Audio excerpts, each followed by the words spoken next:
할렐루야. 예수님이 기쁨이심을 고백하시면 아멘 하시기 바랍니다.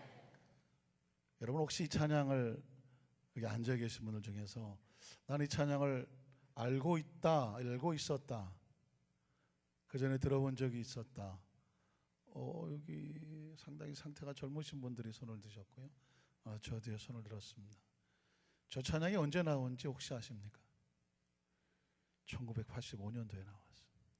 85년도에 저 찬양을 제가 정확하게 기억하는데 85년도에 저 찬양을 아는데 95, 2005, 2015 30년 된 찬양인데 근데 새롭지요? 네.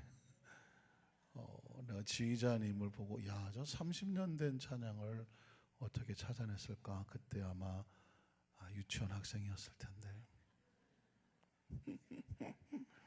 여러분 어떠십니까? 찬양은 얼마나 오래됐냐가 중요한 것이 아니라 누구의 입술에서 고백되느냐가 중요한 것이죠. 우리 사랑하는 한산교회 성도님들은 예수님이 오직 기쁨이십니까? 정확하게 고백할 수 있으셔야 돼요. 예수님만 오직 나의 기쁨이 되십니다 라는 고백을 할 수 있어야 되거든요. 그 어떤 것들이 아무리 우리를 유혹하고 힘들게 하고 아프게 해도 예수님 안에 있는 기쁨을 빼앗을 수 없습니다. 이게 진정한 신앙 고백이고 이것이 찬양이고 그것이 예배고 그것이 기도가 되는 것을 믿습니다. 예수님 안에 기쁨을 가진 사람은 얼굴을 입어서 표정이 다르죠. 옆에 분 한번 쳐다보세요. 좌우 계신 분 보시면서 아까 찬양할 때 보니까 약간 좀 사실 좀 겁났어요. 널 사랑하신 그랬더니 엄마하고 딸하고 같이 앉았는데 딸이 엄마한테 널 사랑하신 그러진 않았겠지만 의미는 알겠지만 그래서 옆에 보시면서 이렇게 한번 물어보세요. 나 어때요? 예수님 안에 기쁨을 가진 얼굴입니까? 얼굴에 좀 책임을 지세요.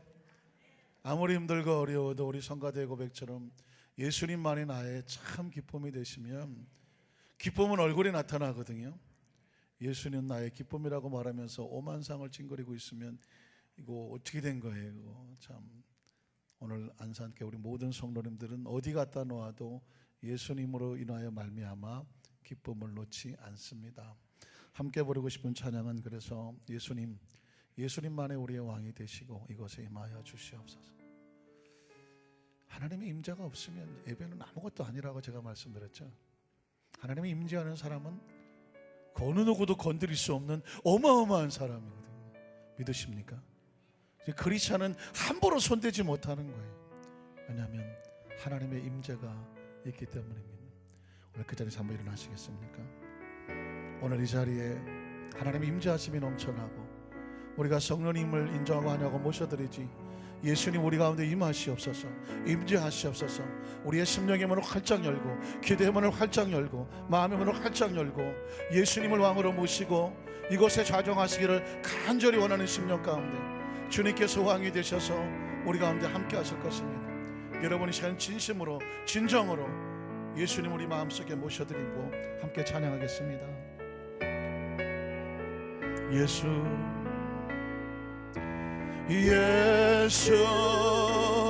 우리 왕이여 이곳에 오소서. 보좌로 주여 임하사 찬양을 받아 주소서. 주님을 찬양하오니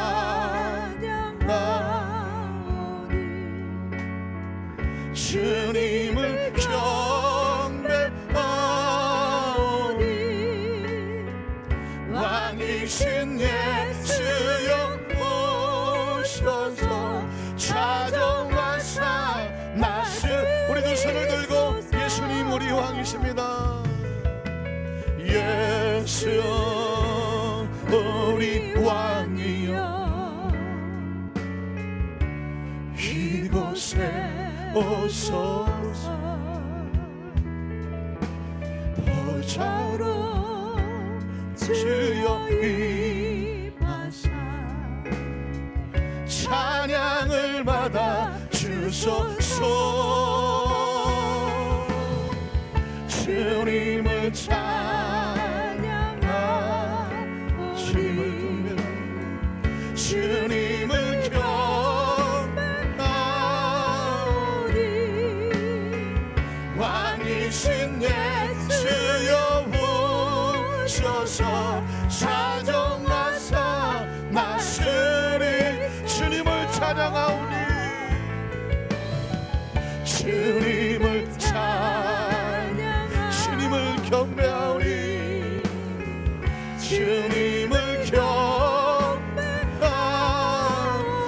주님을 왕이신 예수여 오셔서 사정하사 나스리 주님을 찬양하오니 주님을 주님을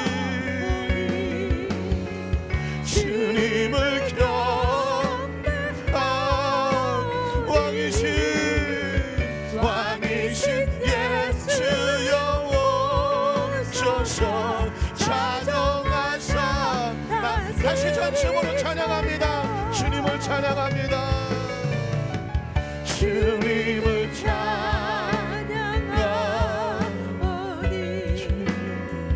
주님을 왕이신 주님 왕이신 예수여 오셔서 사정하사 나스리소서.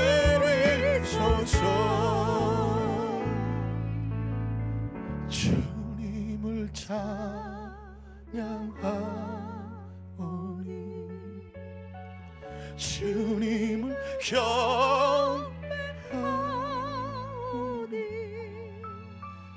왕이신 예수여 오셔서 찬양하사 나스리. 다시 한번 간절한 마음으로 주님을 찬양 주님을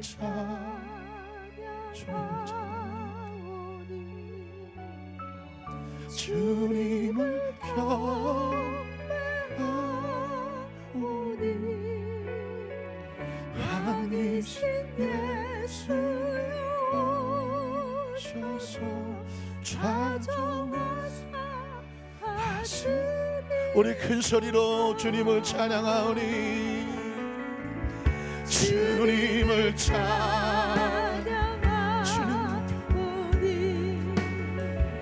주님을 경배하오니 왕이신 예수여 오셔서 사정하사 전심을 다하여 마지막으로 고백합니다.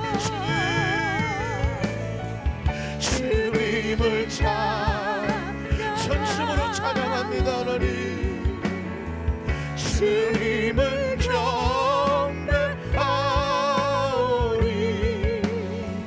왕이신 예수여 오셔서 사정하사 나스리소서.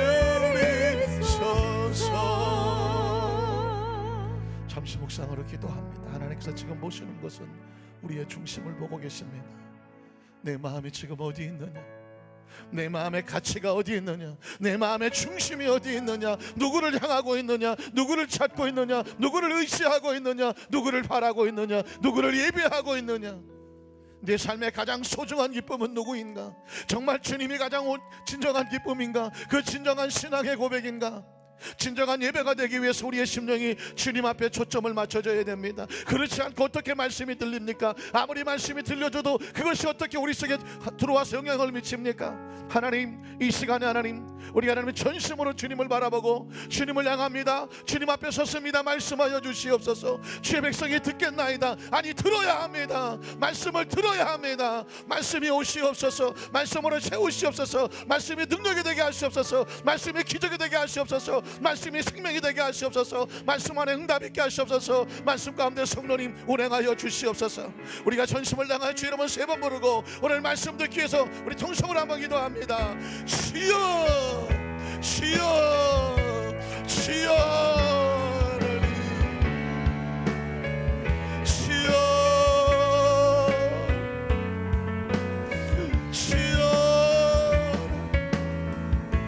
하나님을 임재하기를 원합니다. 주님을 사모합니다.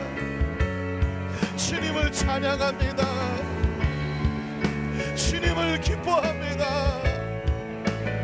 주님을 경배합니다. 오직 주님이 기쁨이십니다. 주님이 우리의 왕이십니다. 주님 전심이 되기 원합니다. 우리 마음이 전심으로 드려지기를 원합니다. 하루 동안 그 모든 세상적인 것들 속에서 하나님, 모든 신경이, 모든 세포가, 모든 초점이, 모든 주의력이 주님이기를 원합니다. 예수님, 우리 영혼을 열어주시옵소서. 우리의 심령을 열어주시옵소서. 우리의 마음을 열리게 하시옵소서. 영안이 열려지게 하시옵소서. 성령의 거룩한 임재가 임하게 하시옵소서. 이미 성령께서 운행하여 주시옵소서. 통회하고 자복합니다. 하나님, 주여 세속의 껍질을 벗기를 원합니다. 씻겨주시옵소서. 지난 우리의 삶의 아픔과 눈물을 주 앞에 내려놓습니다. 주여 우리를 긍휼히 여겨주시옵소서. 불쌍히 여겨주시옵소서. 성령이 운행하시옵소서. 우리의 기도가 하늘에 닿게 하시옵소서. 성령이 통하게 하시옵소서. 베데스다 연못이 동하듯이 성령이 동하게 하시옵소서. 예수의 옷가에 손을 대는 것처럼 우리의 심령이 주님의 옷가에 손을 대기를 원합니다. 주여 이곳에 임하시옵소서. 이곳에서 드리는 기도의 귀를 기울이시옵소서. 우리의 심령이 하늘에 닿게 하시옵소서. 하늘을 열어주시옵소서. 하늘의 생명을 쏟아부어 주시옵소서. 병든 자가 치료되게 하시옵소서. 성령의 세례가 임하게 하시옵소서. 성령의 대충만이 임하게 하시옵소서. 우리 중고등부 학생들과 청년들에게 성령의 지혜를 주시옵소서. 비전과 꿈을 주시옵소서. 하나님의 말씀에 귀를 기울입니다. 우리의 삶이 찬양이기를 원합니다. 우리의 삶이 경배이기를 원합니다. 이 예배가 우리의 찬양을 드리는 전심의 제사가 되기를 원합니다.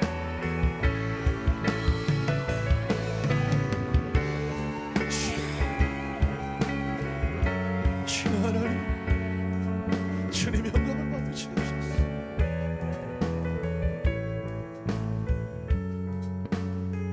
주님을 찬양하오니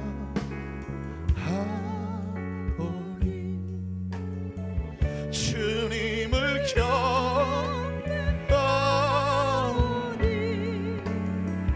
왕이신 예수여 오소서.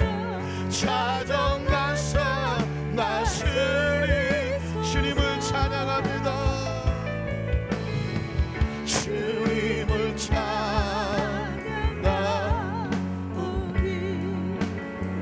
주님을 경배하오니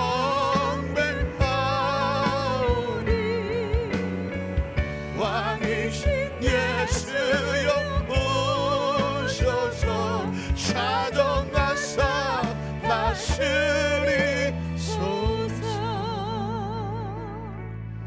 전능하신 하나님, 가장 절박하기를 원합니다. 가장 절실하기를 원합니다.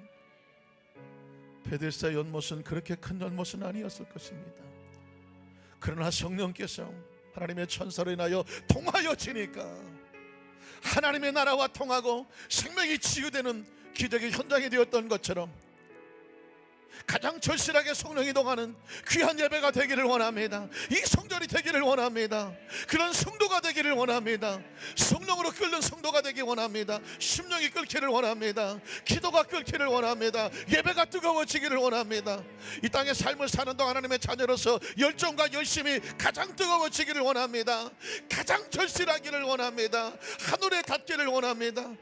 예수님의 옷가에 손을 대는 한 여인의 절박함처럼 손을 다하여 내가 살겠다고 하는 처절한 몸부림으로 드려지는 간절한 간구를 기억하셔서 이 차례 예배 나온 손들마다 그 심령 속에 하늘이 열려지게 도와주시옵시고 하나님의 나라가 임하게 도와주셔서 이미 예수님과 통하는 역사가 나타나고 질병이 떨어져 나가고 귀신이 떨어져 나가고 염려가 떨어져 나가고 근심이 떨어져 나가고 하나님의 죄와 명철로 채워주셔서 이제 영안이 열려지고 영의 귀가 열려져서 하나님 말씀에 선포될 때에 하나님의 마음이 들어와서 우리의 생각과 우리의 사고와 우리의 계획과 목적과 우리의 삶을 통제하고 지배하고 다스려서 하나님이 이끌고 가시는 하나님의 나라가 통제하고 이끌고 가시는 세상의 그 어떤 백그라운드하고도 상대가 되지 않는 하나님이 친히 백그라운드가 되어주시는 놀라운 은총과 축복이 확신되어지고 체험되어지는 귀한 시간이 되게 하여 주시옵소서.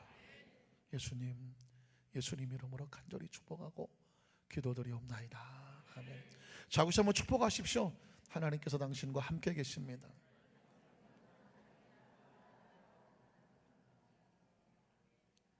믿으십니까? 성경에 보면 믿음의 선배들은 그렇게 우리보다 이렇게 똑똑하거나 우리보다 더 많은 것들을 소유했거나 그러지 못했었을 수도 있었습니다. 그럼에도 불구하고 그들이 전 세계 수십억 그리고 또 수천 년 동안에 여전히 그들의 믿음의 선배로서 영향을 미칠 수 있었던 것은 뭐냐면 그들의 백그라운드가 하나님이었다는 것입니다. 그들의 백그라운드가 하나님. 그래서 아브라함에게도 이삭에게도 야곱에게도 내가 너와 함께 있었습니다. 여호수아에게도 내가 너와 함께 있었습니다. 내가 어디로 가든지 내가 너를 지켜줄 것이고 반드시 내가 너를 회복시켜 줄 것이고 내가 내게 약속한 모든 것을 다 이룰 때까지 내가 널 버리지도 아니하고 떠나지도 아니할 것이니 넌 어느 곳에 있더라도 절대로 혼자가 아니다. 믿으십니까? 이 세상 어디를 갖다 놓아도 넌 절대로 혼자가 아니라는 것입니다. 무슨 이야기를 하고 싶어 합니까? 하나님이 너의 백그라운드라는 것입니다. 믿으십니까? 그러니까 지나온 삶을 돌이켜보더라도 지금 현재의 삶 가운데 다른 어떤 것과 비교해서 세상적인 관점과 세상적인 잣대와 계산으로 바라보고 판단하지 말라는 것입니다. 하나님의 사람들은 하나님의 관점으로 바라보는 것입니다. 믿으십니까? 그래서 이 자리가 소중한 거고 이 자리에 나온 모든 분들에게 하나님의 계획이 있고 꿈이 있고 또 하나님의 비전으로 멋진 작품으로 만들어 가실 줄로 믿습니다. 우리 한 번 더 축복하세요. 당신 하나님의 작품입니다. 작품도 여러 가지가 있는데 명품입니다. 걸 작품입니다. 믿으십니까? 하나님께서 멋지고 아름답게 만들어 놓을 것을 믿습니다. 한번 따라 하실까요? 아버지 약속하신 것을 기다리라. 똑같은 본문을 가지고 여러분 본문을 가지고 지난주에는 완이었고 이번 주에는 아버지 약속하신 것을 기다리라 제목의 2로 두 번째로 말씀 은혜를 나누기를 원합니다. 지난 금요 체례배 때부터 우린 사도행전 말씀을 함께 나누고 있는데요, 공교롭게도 사도행전을 말씀을 나누려고 하니까 사도세자가 생각이 났어요. 그래서 제가 여러분의 지난주에 영화 한 편을 소개해 드렸는데 제목이 사도였었습니다. 포스터를 한번 보실까요? 제가 그전에는 제가 스토리를 가지고 말씀을 드렸는데 제가 영화를 한번 직접 봤습니다. 직접 보면서 혹시 놓친 것이 없을까 하면서 보다가 이런 생각이 들었습니다. 어쩌면 저 아버지는 영조는 조선 21대 왕이었던 영조는 전형적인 가부장적인 아버지의 모습이었고 그리고 왕이었습니다. 저 왕은 중전에 의해서 태어난 아들이 아니었었고 무술이 궁녀였었어요. 왕의 눈에 들고 그렇게 태어난 아들이 첫째 세자가 죽는 바람에 어쩔 수 없이 왕의 자리에 올라갔고 그러다가 보니까 신하들의 눈치를 보고 항상 천민 출신이었다는 컴플렉스를 가지고 왕의 자리에 있으면서 고통스럽게 그렇게 왕의 자리에 있었습니다. 그 아버지 속에 그런 아픔이 있었다는 것이죠. 그래서 그 다음에 태어난 아들이 이완이라고 하는 옆에 있는 절 닮은, 별로 반응이 없어서 하나도 안 닮은 사도 세자가 있는데, 이 세자도 역시 중전에 이어서 태어난 아들이 아니었었습니다. 역시 궁녀에 의해서 태어났기 때문에 이 아버지의 마음속에 어떤 컴플렉스가 있냐면, 자신이 겪었던 그런 가슴 아팠던 그런 것들을 자기 자식만큼은 겪게 하고 싶지를 않았습니다. 그래서 아주 엄하게 궁중의 법도와 규례와 여러 가지 예절들을 아주 정확하게 가르치려고 어려서부터 아주 냉정하고 냉혹하게 교육을 시켰습니다. 왜냐하면 혹시라도 실수를 해서 아이씨, 저 천민의 출신이 왕이 되더니 법도도 모르는구만, 이런 비아냥거리는 소리를 듣게 하지 않기 위해서 아버지는 아들을 아주 강혹하고 냉혹하게 교육을 시켰습니다. 그건 아들을 미워해서가 아닙니다. 나중에라도 자기 같은 서름을 당하지 않고 그런 컴플렉스로 고통당하지 않기 위해서 아들을 잘 만들고 싶었기 때문에 그렇습니다. 그러나 그런 아버지의 마음을 아들이 알 리가 없었죠. 아직 어린아이로 크니까. 오히려 아버지가 두렵고 무섭고 이해가 되지를 않았습니다. 결국 이 아들은 아버지의 마음을 헤아리지 못하고 점점 이상한 행동을 하기 시작하고 기행을 저지르고 정신적인 창난까지 이르게 되는 상황이 되어버립니다. 그때 이제 아들이 또 하나 세손이 태어나게 되는데, 왕은 거기서 결단합니다. 이 아들을 데리고는 왕위를 올려줄 수가 없겠구나. 그래서 그 손주를 세자로 왕세손으로 세우면서 그 아들이 그냥 죽으면 안 되니까 미쳐서 죽었기에 역사에 그렇게 기록되도록 뒤조 안에 집어넣고 결국은 살해를 한 거죠. 그렇게 죽게, 역사 속에서는 미쳐서 죽은 걸로. 그래야 그 아들인 세손이 왕위에 올라오더라도 그 아버지로 인하여 혹시 잘못된 영향을 미치지 못하도록, 이런 스토리였었습니다. 그런데 그 스토리 보니까 결국은 나중에 마지막 클라이막스의 장면에 보면 그 뒤주에 잡혀서 죽어가는 그 아들과 아버지가 속 얘기를 이제 하는 얘기가 마지막 장면에 나오는데, 그 장면을 눈물 없이는 볼 수가 없습니다. 아버지가 거기서 그런 속 얘기를 합니다. 궁중의 법도와 규례와 명령과 이런 것들을 정확하게 지켜내는 것이 조선의 국시다. 네가 왕의 아들로 태어났으니까 이게 운명이다 라고 가르칩니다. 그런데 그 아들은 그렇게 말합니다. 그런 국시가, 그런 규례와 궁중의 법도가 사람보다 중요합니까? 이렇게 이제 아들이 아버지에게 말하는 겁니다. 내가 아버지에게 원하는 것은 그런 엄격함과 왕중의 왕의 권세와 이런 걸 원하는 것이 아니었었다고 말을 합니다. 아버지의 따뜻한 말 한마디와 그리고 눈빛이었다라는 말을 하게 됩니다.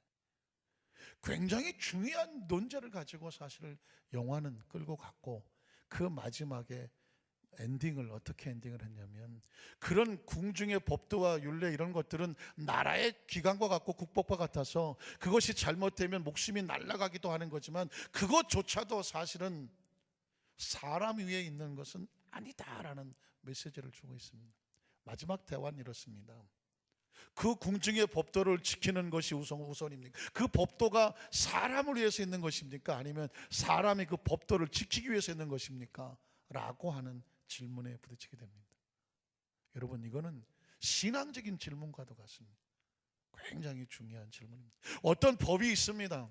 자, 성경으로 가져온다고 하면 십계명이라는 것이 있습니다. 하나님 아버지는 그런 관점에서 보면 어쩌면 아주 조심스러운 얘기지만 하나님은 아버지로서 우리에게 컴플렉스가 있으신 것 같습니다.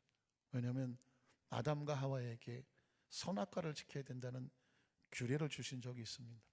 그런데 그 규례로 인하여서 그 선악과를 아담과 하와가 지켜내지를 못했습니다. 결국은 그 법에 따라서 에덴에서 쫓겨나고는 맙니다. 하나님 아버지의 마음속엔 처절한 한이 있는 것입니다. 그리고 컴플렉스가 있었겠죠. 어떤 컴플렉스? 내 자식들은 그 법도와 균례를 어겨서 그렇게 또 마귀의 손 안에서 하나님의 신 축복을 잊어버리면 안 된다라고 하는, 그렇게 만들어서는 안 되겠다라고 하는 하나님의 집요한 어떤 하나님의 마음이 보입니다. 그게 구약 성경에서 계속 흐르고 있는 이스라엘 백성을 선택해놓고 아브라함을 선택해놓고 이삭과 야곱과 그리고 요셉과 그 후손들에게 쫙 흘러내려가면서 끊임없이 하나님께 요구했던 것이 뭐냐면 계명이었습니다. 계명과 규례와 율례와 법도를 시켰습니다. 너희는 이걸 지켜야 살아. 이걸 지키면 네가 들어와도 복을 받고 나가도 복을 받아. 그러나 지키지 아니하면 어디 가도 안 돼. 이게 지금 하나님 아버지께서 당신의 백성들에게, 이스라엘 백성을 통해서 이렇게 주시는 하나님의 마음이었습니다.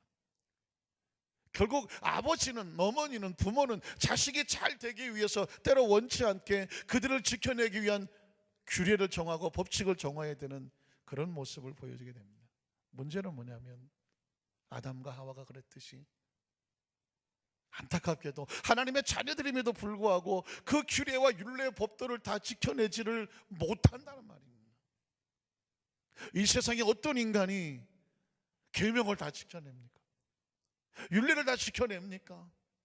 못 지켜내죠. 그러니까 계명과 규례와 율례 그 법을 갖다 대면 다 죄인이 돼버리고 다 맞아 죽을, 고개를 들 수 없는 그런 모습이 될 수밖에 없는 것입니다. 사랑하는 성도 여러분, 하나님께서 원래 원하셨던 것을 계명을 주건 사랑으로 준 거지 그것 때문에 죄인이 되고 서로 돌 던지고 맞아 죽이고 서로 심판하라고 준 것이 아니란 말입니다.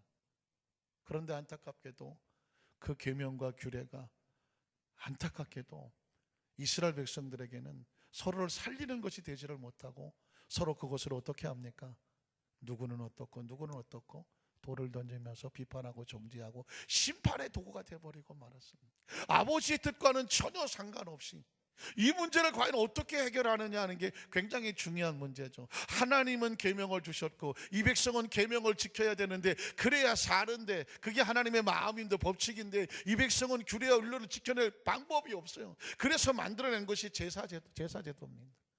죄인이 그 죄를 지으면 범죄한 영혼은 죽어야 되는데 하나님께서 양을 잡아서 번제를 드리고 속죄제를 드리고 속건제를 드리고 화목제를 드리고 소제를 드리고, 그래서 그 제물이 대신 자기 대신 피 흘려 죽는 모습을 보며 죄인은 거기서 죄가 얼마나 무서운가를 통해 자복하고 그 생명을 바치면서 용서함을 받고 하나님의 사랑으로 돌아서게 되는 건데, 돌아서면 또 죄를 짓고 돌아서면 또 죄를 지르니 날마다 하는 일이 뭐냐면 소 잡고 양 잡고 비둘기 잡고 제사하는 일입니다.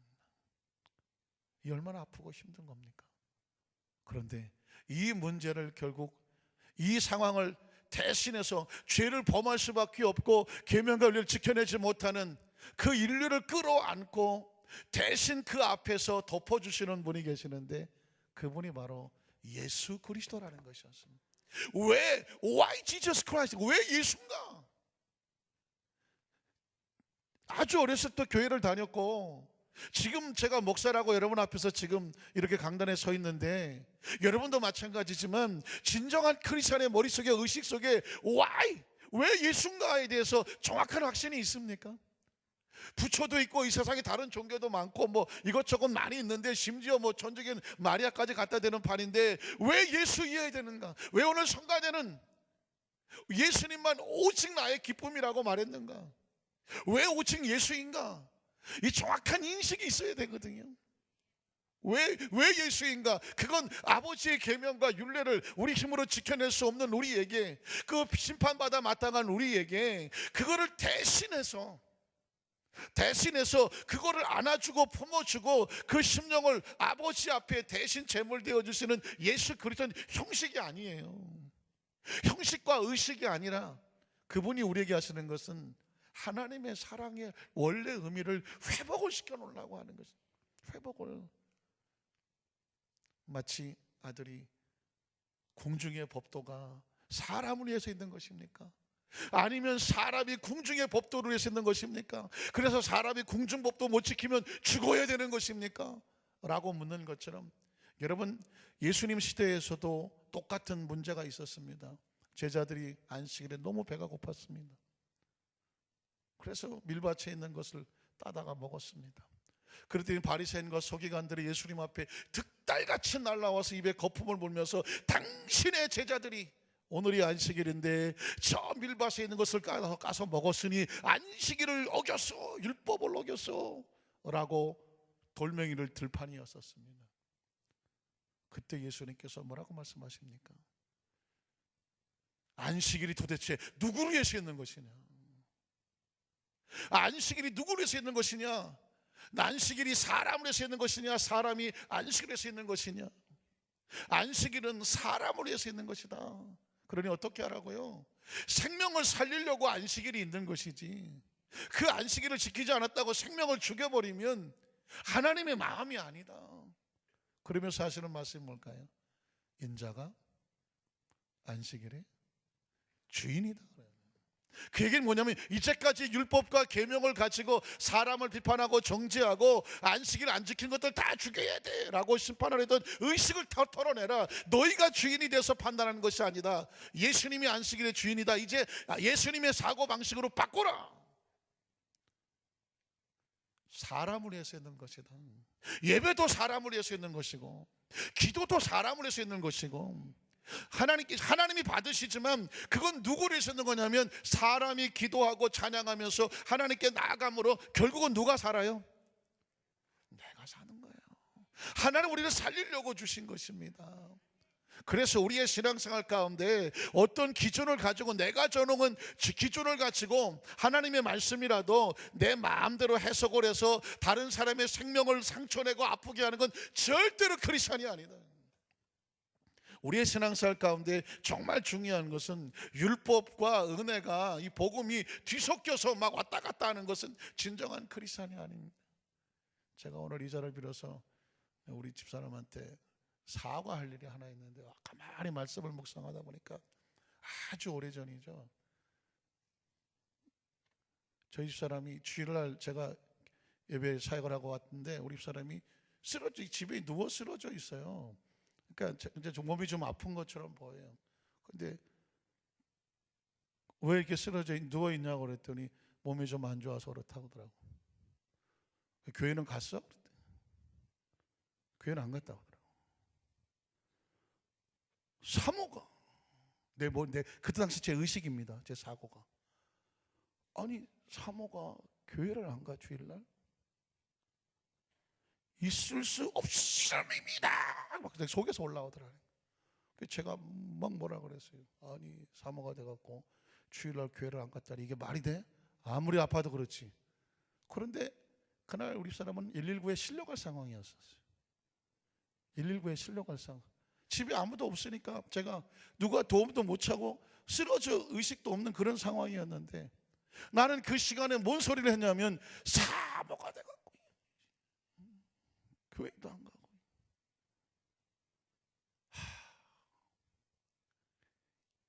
여기서 부딪히는 게 뭐냐면, 우리가 굉장히 얼마나 의식적으로 이런 어떤 그 율법적인 것을 딱 가지고 넌 이래야 돼 라고 하는 이런 잣대를 가지고 얼마나 많은 상대방을 향하여서 또 자신을 비난하기도 하고 비판하기도 하고 판단하기도 했는 거예요. 이게 예수 그리스도가 만약 없었다면, 예수님의 복음이 없었다고 하면 난 지금도 그게 옳았다고 얘기했었을 거예요. 그런데 예수 그리스도의 복음으로 바라보면 안식일은 사람을 살리려고 있는 것이지, 안식일 지키다가 죽어라 이게 계명의 원뜻이 아니에요. 간혹 가다 그러죠. 교회 나가서 죽어야지. 여러분, 그게 하나님께서 원하시는 걸까요? 제가 지금 무슨 얘기를 하고 싶어 합니까?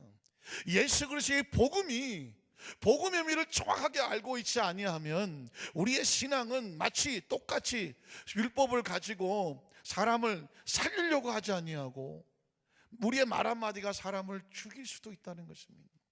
가장 무서운 것이, 아주 조심스러운 얘기지만 흔히 할 수 있는 것, 주의 종이 왜 저래 할 수 있어요. 주의 종은 이래야 된다는 수준은 누가 정해놓은 건가요? 근데 우리 의식 속에 그런 게 있을 수 있어요. 그래서 그게 아니면 비난하고 정죄할 수 있어요. 똑같은 상황에서 장로님이 왜 저래 할 수 있어요. 제가 한번 다 불러보는 거예요. 그러나 여러분, 장로님이 왜 저래 그랬지만 그 장로님이 그러는 동안에 정말 죽을 것 같은 고통의 아픔 속에서 아무도 모르게 홀로 그렇게 하는 그 상황이 있을 거라고 혹시 조금이라도 생각해 봤다면 우리가 그렇게 말 못한단 말이죠. 안수 집사가 왜 저래? 그럴 수 있죠. 쉽게 나오는 말이거든요. 권사님이 왜 저래? 남성계가 왜 저래? 여성계가 왜 저래? 할 수 있거든요. 성도가 왜 저래? 지역장이 왜 저래? 구역장이 왜 저래? 할 수 있어요. 장로님 아들이 무슨 뭐 권사님 아들이 왜 이래? 라고 우리끼리 그렇게 말할 수 있어요. 그러나 무서운 것은 뭐냐면 그 사람이 지금 얼마나 처참하게 고통당하고 아파하는 그 모습을 복음적인 눈으로 헤아려 볼 수 있어야 되며, 예수님이라고 한다면 너 왜 이래? 이렇게 쓸까요? 그 사람이 왜 그렇게 고통당하고 그렇게 할 수밖에 없는지, 눈물을 흘리고 있는지 그걸 좀 먼저 들어보려고 하지 않았을까요? 얼마나 힘들어서 그렇게 했을까? 또 얼마나 스스로 고통스러워서 그렇게 할 수밖에 없었을까? 그 얘기를 먼저 들어줘야 되지 않겠습니까? 어쨌든 그를 살려야 되지 않겠습니까? 살려내고 그리고 회복을 시켜두고, 그리고 그 혹시 잘못된 관계가 있다고 하면 그건 하나님과의 관계 속에서 본인이 회복을 시켜나가야 되지 않겠습니까? 여러분, 우리의 신앙 속에서 이 복음이 없으면, 예수 그리스도가 없으면 교회의 건물, 신앙의 예식, 성도의 숫자, 그 어떤 봉사 경력, 이 모든 것에 예수 그리스도의 이 복음과 사랑이 덮음이 없으면 아주 무서운 집단으로 전락할 수 있는 게 교회입니다. 왜?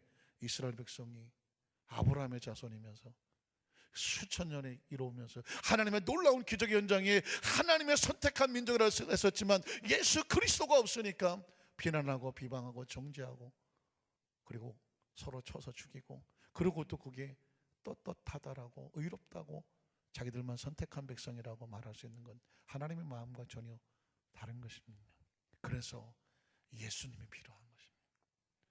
저와 여러분이 하나님께 나아갈 때도 우리를 품고 덮어서 기도할 수 있는 자격을 주시는 것이 예수 그리스도, 예배할 수 있는 자격을 주시는 것이 예수 그리스도, 우리가 부족한데 이 자리에 나와 있을 수 있는 것도 예수 그리스도, 그리고 그 예수 그리스도로 인하여서 우리가 구원받고 이렇게 회복된 모습을 아는 사람이 이제 비로소 다른 사람을 향하여서도, 그 사람의 과거에 대해서도, 그 사람의 현재에 대해서도, 심지어 미래에 대해서도 누구도 조그만 공깃돌 하나 던질 수 없는 것은 내가 그렇게 용서받았기 때문에, 그렇게 덮음받았기 때문에 다른 사람을 향해서도 절대로, 남들이 다 욕을 하고 달라들어도 나는 그 사람의 이야기를 들어보려고 예수님처럼 같이 무릎 꿇어주는 모습이, 그게 생명을 살리는 것입니다. 그래서 크리스찬이 있는 곳에는 반드시 생명이 뭐 해야 될까요? 살아야지. 생명이 살아야 되는 거예요. 정말 쉬운 거는 저거 왜 저래? 쉽습니다. 그러나 저 사람이 왜 그렇지? 내가 저 사람을 해서 뭘 해야 할까? 라고, 내가 뭘 해야 될까라고 마음을 먹는 건 결코 쉬운 결단이 아니지만, 예수님이 우리에게 그렇게 하셨다고 한다면 이제 우리가 해야 될 것은 바로 그겁니다. 예수님께서 우리에게 하신 것을 여러분 한번 보시겠습니까? 로마서 5장 6절로 8절에 보면, 로마서입니다. 5장 6절로 8절에 보면, 우리가 아직 연약할 때에, 우리가 아직 연약해 스스로 의를 선택하지도 못하고 죄를 밥 먹듯이 하고 아직도 미워하고 시기하고 질투하고 그냥 마귀의 조롱 속에서 넘어지고 쓰러지는 그 연약할 때에 기약대로, 하나님의 약속대로 그리스도께서 경건하지 않은 자 누구를 위해서? 우리를 위해서 죽으셨다. 십자가의 죽음은 우리가 자격이 있어서, 내가 기꺼이 노려서 죽어도 되겠구나, 가격이 있어서, 가치가 있어서 그래서 죽으신 게 아니었다. 우리는 아직 죄인 되었어요. 아직 연약해. 그러나 그거 따지지 않고 예수님은 경건하지 않은 자를 위해서 죽으셨습니다. 7절에 보니까 의인을 위해서 죽는 자가 쉽지 않고 선인을 위해서 용감히 죽는 자가 혹시 있을 수 있거니와, 우리가 아직 뭐 되었을 때, 죄인 되었을 때 그리스도께서 우리를 위해서 죽어 주심으로 말미암아 하나님께서 우리에 대한 자기의 무엇을? 사랑을 확증하셨습니다. 유대인들은 오해를 했어요. 하나님께서 계명을 주심으로 말미암아 하나님께서 우리를 심판하시려 한다고 생각을 했습니다. 하나님을 두려운 하나님이라고 생각했습니다. 예수님이 오셔서 하신 것은 뭐냐면 하나님의 마음은 그분은 두려운 분이 아니야. 너희를 사랑하시는 분이야. 심지어 계명을 주셔도, 심지어 책망을 하셔도, 심지어 심판을 하셔도 죽으라고 심판하고 죽으라고 책망하는 것이 아니야. 깨우치고 돌아와서 다시 회복할 수 있도록 하나님께서 우리를 살리려고 하시는 거야. 그 사랑을 확증하시기 위해서 예수님이 하나님의 사랑을 가지고 오셔서 그 생명을 쏟아주심으로 우리가 알아야 될 것은 뭐냐면, 그럼에도 불구하고 하나님이 누구를 사랑하신다? 믿으십니까? 그래서 아직 우리에게 희망. 그래서 우리가 예수를 믿지만 예수를 믿음으로 무엇을 알게 되느냐? 하나님의 사랑을 알게 됩니다.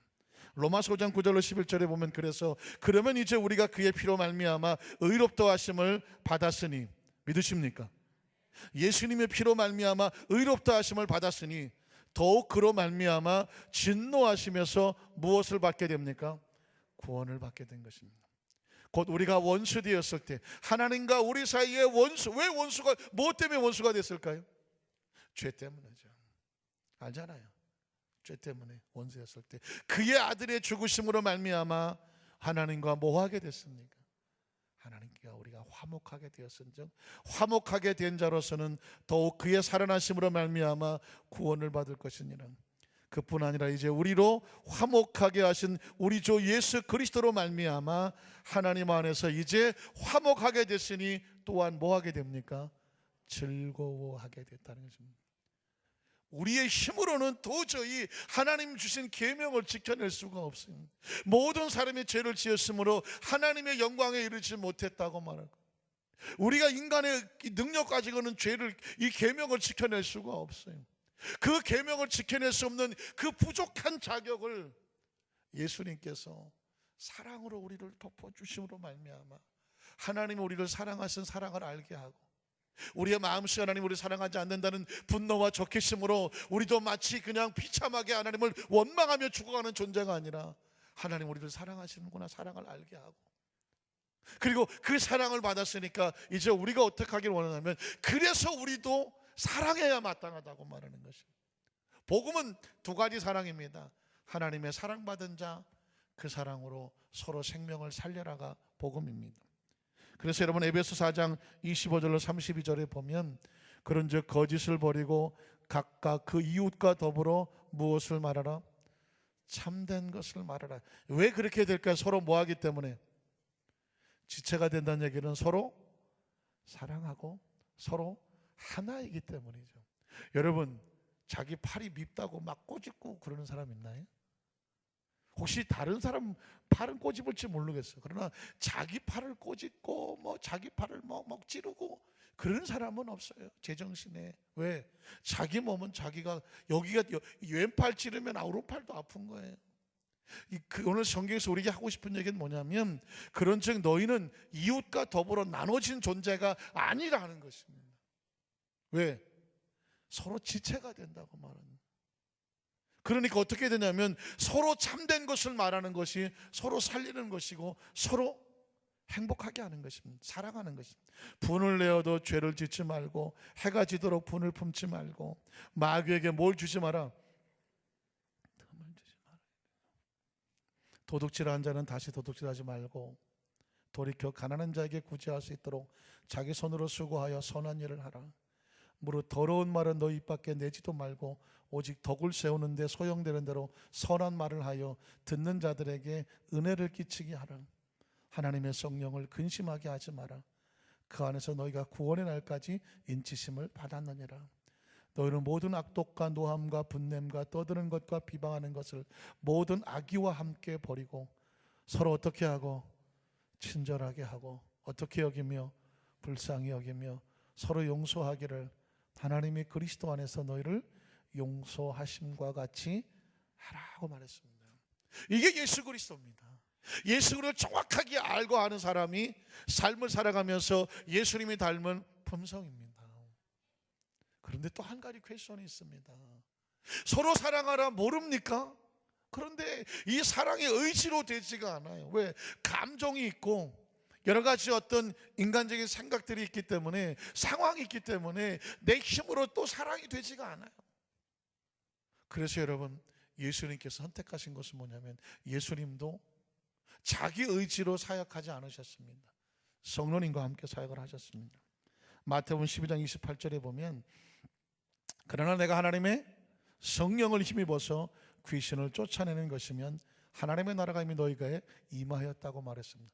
그러니까 예수님은 철저하게 아버지가 일하시니까 나도 일한다, 아버지, 하나님 아버지를 높이셨고, 그리고 내가 하는 일은 내가 하는 것이 아니라 성령께서 나에게 능력을 주사신다고 말해서, 항상 예수님은 하나님 아버지의 초점을 맞추고 그리고 성령님의 감동과 능력에 따라서 행하셨다. 그래서 성부 성자 하나님에 대해서 항상 우리에게 교육을 하고 있습니다. 예수님께서 승천하시면서 이제 복음서가 끝나고 난 다음 사도행전이 시작할 때 바로 이 성령이 등장하는데, 바로 이런 이유 때문에 예수님도 성령과 함께 일하셨으니까 너희도 사랑하고 용서하며 살아야 되는데 너희 힘으로 되지 않지, 내가 너희에게 성령을 보내줄게. 성령을. 그래서 여러분, 이 사도행전을 성령행전이라고 말하고, 반드시 사도행전을 알아야 되고, 사도행전을 알아야 성령행전을 알고 성령의 능력을 힘입고 성령이 뭘 하시는지 어떻게 하실지 기대하게 되는 것입니다. 또 한 가지, 성령을 말하면 성령이 역사하십니다.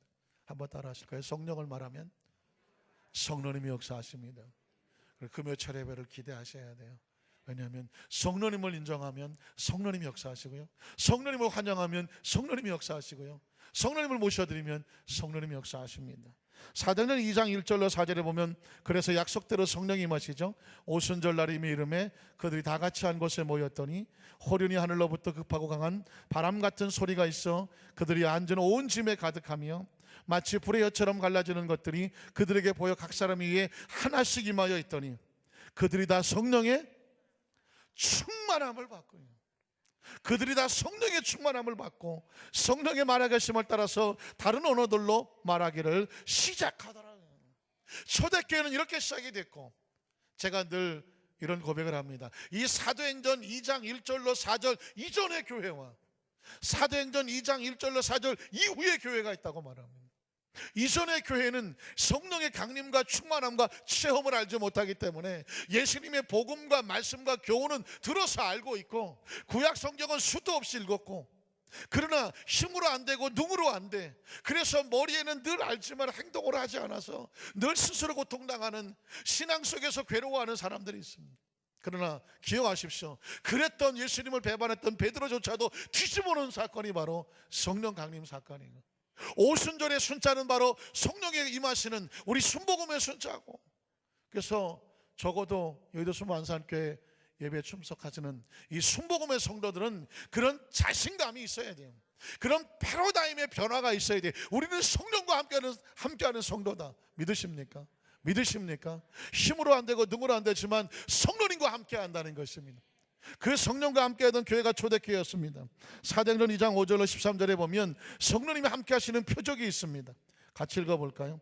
그때 경건한 유대인들이 천하 각국으로부터 와서 예루살렘에 머물러 있더니 이 소리가 나매 큰 무리가 모여 각각 자기의 방언으로 제자들이 말하는 것을 듣고 소동하여 다 놀라 신기하게 여기르되, 보라, 이 많은 사람들이 다 갈릴리 사람이 아니냐? 우리가 우리 각 사람이 난 것 방언으로 듣게 되는 것이 어찌 됨이냐? 우리는 바데인과 메데인과 엘람인가 또 메소포타미아 유대와 갑바도기와 본도와 아시아 부르기아와 밤빌리와 애국가 및 구레네 가까운 리비아 여러 지방에 사는 사람들과 로마로부터 온 나그네 곧 유대인과 유대교에 들어온 사람들과 그르데인과 아라비아인들이나 우리가 다 우리의 각 언어로 하나님의 큰 일을 말함을 듣는도다 하고 다 놀라며 당황하여 서로 이르되 이 어찌 된 일이냐 하며 또 어떤 일은 조롱하여 이르되 그들이 세술에 취하였다 하더라. 성령의 세례가 임하고 나면 하나님께서 제일 먼저 표적으로 보였던 것이 바로 성령 세례였습니다. 여러분, 저는 우리 안산교회 모든 성도님들이 성령의 말하심에 따라서 방언의 역사가 있기를 주님의 이름으로 축원합니다. 방언의 은사를 받으신 분들은 더 많은 방언 말하기를 축복합니다. 새 방언을 말하기를 축복합니다. 그런데 언어는 자꾸 써야 돼요. 방언 기도는 자꾸 해야 됩니다. 그래서 머리에는 늘 알지만 행동을 하지 않아서 늘 스스로 고통당하는, 신앙 속에서 괴로워하는 사람들이 있습니다. 그러나 기억하십시오. 그랬던 예수님을 배반했던 베드로조차도 뒤집어놓은 사건이 바로 성령의 임하심이에요. 방언 기도는 자꾸 해야 돼요. 사모해야 됩니다. 혹시라도 아직까지 방언기를 받지 못한 분이 있다고 한다면, 왜 방언 받아야 되는데, 왜 방언이 왜 필요한데, 성령의 강림이 임하셨을 때 성령의 불 받고 나니까 하나님께서 제일 먼저 바꿔놓으신 것이 뭐냐면 언어를 바꿔놨다는 것입니다. 하늘의 언어로 바꿔놓았습니다. 그걸 방언으로 바꿔놓았습니다. 기도가 되고 찬양이 되게 하신 것이죠. 방언 기도를 하기 시작하면 성령이 통제하고 지배하기 시작하고 성령이 운행하시기 때문에 그 성령의 역사하심에 따라서 귀신이 쫓겨져 나가고 병이 고쳐지고 하나님의 능력과 역사가 나타나게 되는 줄로 믿습니다. 그러므로 사도행전을 성령행전이라고 말하는 건 뭐냐? 성령이 임하면 우리 가운데 어떤 역사가 나타나느냐? 사도행전에 사도가 무슨 일을 했느냐? 무슨 얘기인지는 알겠지만 그건 정확한 말이 아니에요. 사도행전이 아니라 정확히 말하면 성령이 사도를 통해서 어떻게 하셨느냐, 이게 올바른 말입니다. 그러면 우리에게도 비전이 있습니다. 왜? 사도들이 뛰어나서 한 일이 아니에요. 성령께서 사도를 통해서 이렇게 하신 것처럼 오늘날 시대에도 성령께서 우리 안산교회 성도를 통해서 똑같이 행하시는 것입니다. 믿으십니까? 믿으십니까? 능력은 성령에게 있는 것입니다. 역사는 성령에게 있는 것입니다. 기적은 성령에게 나타나는 것이죠. 사도들은 성령이 붙잡힌 도구였었습니다. 오죽하면 예수님도 내가 하나님의 성령의 능력을 힘입어서 귀신을 쫓아냈다고 말하고 있습니다. 그렇다고 한다면 더더구나 사도들은 더욱더 성령 충만을 받고 하나님의 일을 하는 것입니다. 그러니까 저와 여러분이 혹시 가지고 있는 여러 가지가 부족하더라도 절대로 낭망하지 말라는 것입니다. 절대로 판단하지 말라는, 절대로 여러분 스스로 계산하지 말아요. 성령이 하시는 것입니다. 성령이 운행하십니다. 사도행전 2장 37절로 42절에 보니까 부흥의 역사도 성령이 하셨습니다. 그들이 이 말을 듣고 마음에 찔려 베드로와 다른 사도들에게 물어 이르되 형제들아 우리가 어찌할꼬 하거늘 베드로가 이르되 너희가 회개하고 각각 예수 그리스도의 이름으로 침례를 받고 죄 사함을 받으라. 그러면 성령의 선물이 임하는 것입니다. 자, 성령을 얼마 주면 받을 수 있을까요? 얼마? 성령을 얼마 주면 받을 것 같아요? 성령은 선물로 주는 거예요. 선물 주면서 돈 달라고 하면 선물이야, 선물 아니에요? 그건 선물이 아니죠. 내가 돈 주고 사는 거죠. 너희가 회개하고 하나님 앞에 각각 나와서 하나님 앞에 자백하고 기도하고 죄 사함을 받아라.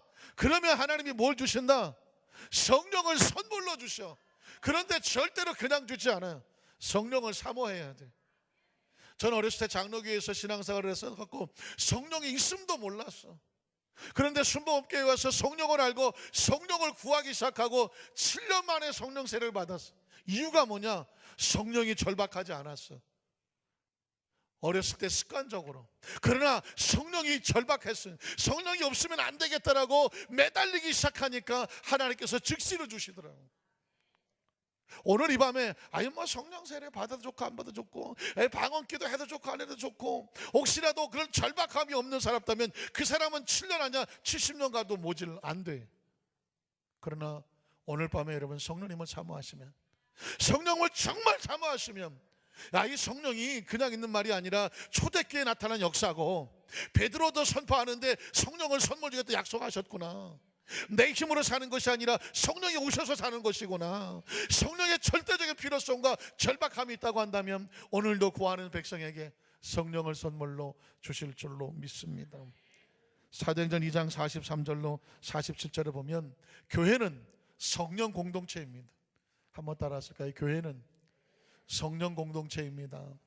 초대교회는 이랬습니다. 같이 읽어볼까요? 사람마다 두려워하는데 사도들로 말미암아 기사와 표적이 많이 나타나. 누구의 표적이에요? 성령의 표적이죠.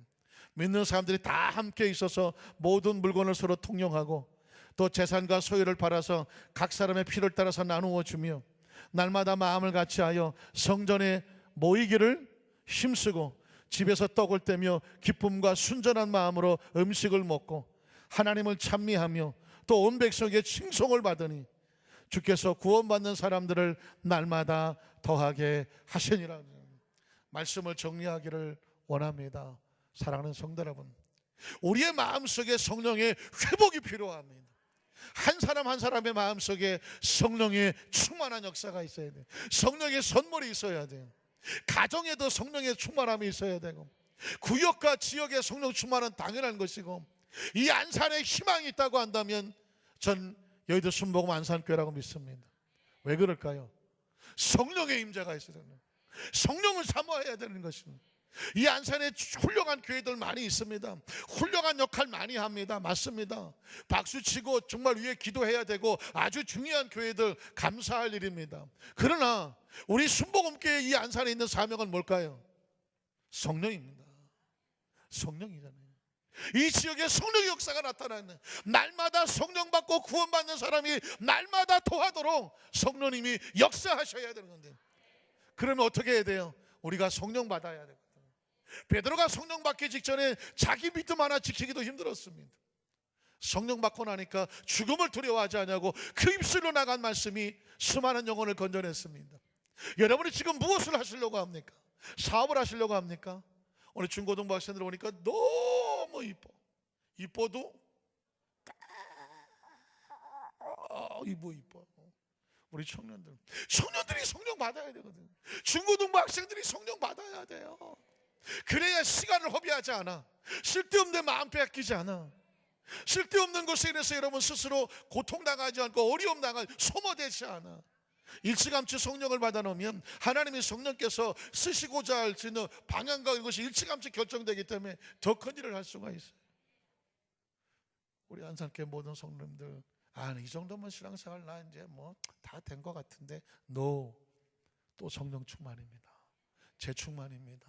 성령께서 역사해 주셔서 우리 이 시대 속에서 안산에서 살게 하시고, 안산에서 만나게 하시고, 우리 안산교회에서 함께 신앙생활하고 각자 맡은 사명을 맡겨주셨다면 뭐라도 하나 다 해야 되잖아. 뭐예요?